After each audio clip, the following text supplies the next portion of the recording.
Здравейте, приятели! Ето иконата на Свети Архангел Пазител.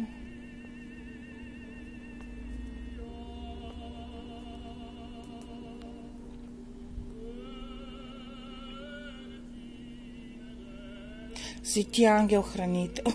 Бърках се.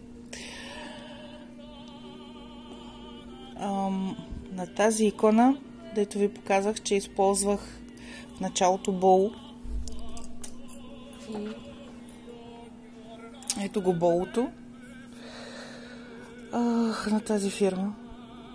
Само че, когато го сложих, направих както трябва, но явно нещо обърках, не ми се получиха нещата. И това всъщност е втори слой злато, който е отгоре върху иконата. Отдолу има друг. Наложи се да сложа втори слой, защото не се справих много добре. Така че тези, които ще гледат и се учат все още като мен, да знаят. Ако ще слагате бол, не знам, поне 2 слоя злато, за да се получи. Вече като се усъвършенства човек, ще бъде може би само на 1 слой. Но за в момента това е. Всъщност правя икони от 1,5 година на дъска. 8 години рисувах на хартия. Но на хартия е лесно, защото имаш опора на ръката, смоливите. Лесно може да направиш всяка една чета. Четките е малко по-трудно. Но пък е забавно, приятно, удоволствие човек да рисува. Поне при мен. Ми доставя удоволствие. Надявам се това, което изпитвам, емоциите, удоволствието от целия процес да си личи в иконата. По-нататък ще има още видеа, като видеята ще бъдат свързани с другата икона, която почнах. Това е на Богородица Острабрамска. За в момента процеса е само на етап злато и фон. Остана да изпиша образът на Богородица, дрехите. И това не е много дълъг процес, но аз имам и други ангажименти, така че по-бавно ще станат нещата. Да качвам, за да виждате. Ето. Острабрамска Пресвета Богородица. Като имам една изненада, сега ще ви я покажа. Това са ми боичките тук. В кошнички от яйца. Палитрата вече е твърде заета. От бои. Това тук са ми лаковите, другите бои, злата, сребра, четки още. Тук други четки.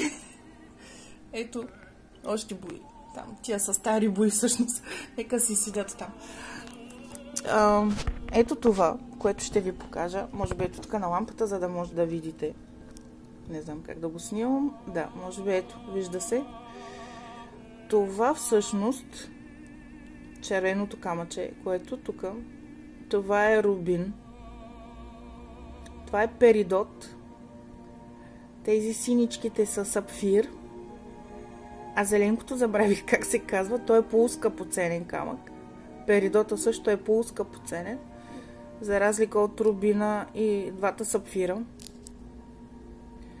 Не мога да го снимам, да го хвана на фокус, за да го видите от по-близо. Не, дали ще се справя добре, не знам. Не смея да отворя, за да не падне. Да се разпиля. Един път ги търсих вече по земята. Ги разпилях. Тези камъни всъщност са истински. Въпрос, че от сайта, който ги получих, не ми дадаха документ за да се удостовери, че са истински, но пък намерих начин да се свържа с... То случайно стана цялата история, да се свържа с човек, който познава собственика на сайта и се оказа, че камъните всъщност са истински. И това, което използвам в момента, което ще използвам за иконата, всъщност са камъни за бижута, които трябва да се инкрустират в пръстени, обички, колета. Само че аз ще ги сложа на иконата. Така че този път иконата ще бъде с истински камъни. Не знам, просто нямам търпение да я почна да работя, за да ги сложа. Ще стане просто уникално. Ето, мисля, че ги хванах вече малко на фокус. Да, това е. Не знам колко добре се справям с видеята. Надявам се, това ми е второ видео. Надявам се за в бъдеще да стават все по-добри, да се науча как се прави. А на вас да ви е забавно с мене. Няма да показвам само хубавите неща в процеса, защото мисля да показвам и грешките, които допускам, защото има хора, които ще гледат и може би ще искат да се научат. Не знам доколко съм добра в това. Да, си ги харесвам моите икони и другите ги харесват, но да, има процент съмнение колко си добър. И би трябвало да има, за да надграждаш. Но смятам, че ще е добре и грешките, които допускам да показвам, за да може тези, които гледат и се учат, да знаят какво не бива да се прави. Нали? Хубавото се е за хубаво, но човек трябва да знае какво не трябва да допуща като грешки. И ето една грешка, която сега виждам. Не знам дали ще се проличи. Ето тук как размазах. Ето. Тук размазах без да искам от боята. И сега ще трябва да си го изчистя, за да си седи златцето както трябва. Ами това беше от мен. Очаквайте още.